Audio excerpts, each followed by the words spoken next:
Olá, quarto ano! Tudo bem? Eu sou a professora Paula e hoje em Ciências nós vamos falar sobre calor e transferências de calor. A gente já sabe que o Sol é uma fonte de luz e calor que ilumina e aquece a Terra. Existem também outras fontes de calor, naturais como o Sol e artificiais como um aquecedor, que nos aquece e aquece o ambiente em que nós estamos. Nesse capítulo, nós vamos estudar sobre o calor, que é uma forma de energia térmica e está presente em várias fontes de energia. O calor não é como um objeto que pode ser tocado, ele apenas pode ser sentido, pois se trata de uma energia. O corpo humano produz calor. Quanto mais intensa é a atividade que realizamos, mais calor é produzido. Por exemplo, se a gente caminha, a gente sente que o calor é, às vezes, muito grande, maior ainda se a gente corre, maior ainda se a gente pula. Quanto mais intensa é a atividade física, mais calor é produzido. Nós também podemos sentir que perdemos calor quando seguramos cubos de gelo, por exemplo, ou ficamos sem um agasalho, sem um casaco, no frio.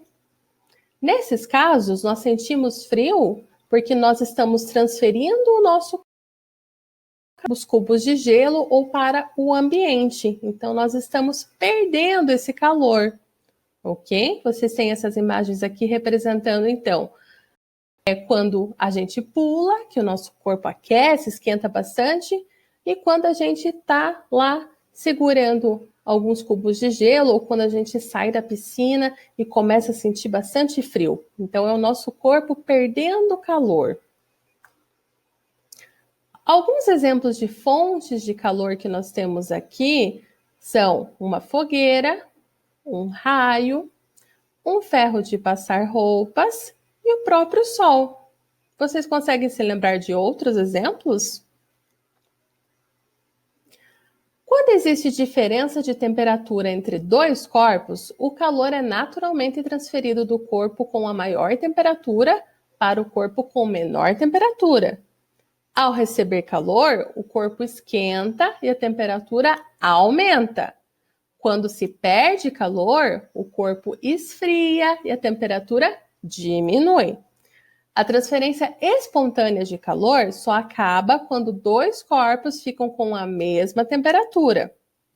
Aqui vocês têm um exemplo da chama de um fogão, que é uma fonte de calor. Assim, quando aquecemos uma sopa, por exemplo, o calor é transferido do fogo para a panela e da panela para o alimento, que no caso é essa sopa, que vai ficando quente. Quanto maior a temperatura, né, maior esse calor que o alimento recebe.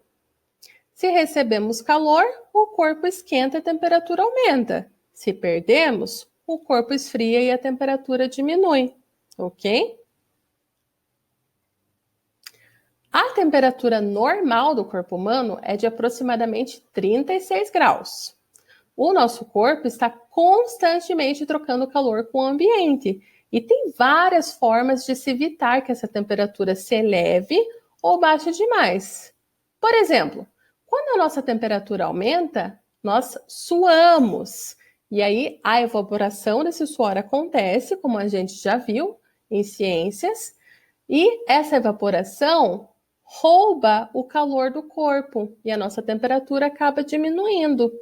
Quando nós estamos com frio, os nossos pelos se arrepiam para segurar o ar próximo da nossa pele e reduzir a transferência de calor para o meio ambiente.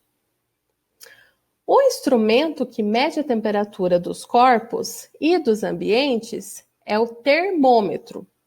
No Brasil, a temperatura é medida em graus Celsius, ok? Nós já vimos em outras ocasiões que nós temos ainda as medidas em Fahrenheit, em Kelvin, mas a nossa medida aqui no Brasil é em Celsius. Portanto, a temperatura aproximada, saudável para o nosso corpo é de 36 graus Celsius. Existem vários termômetros usados para medir a temperatura do corpo ou do ambiente.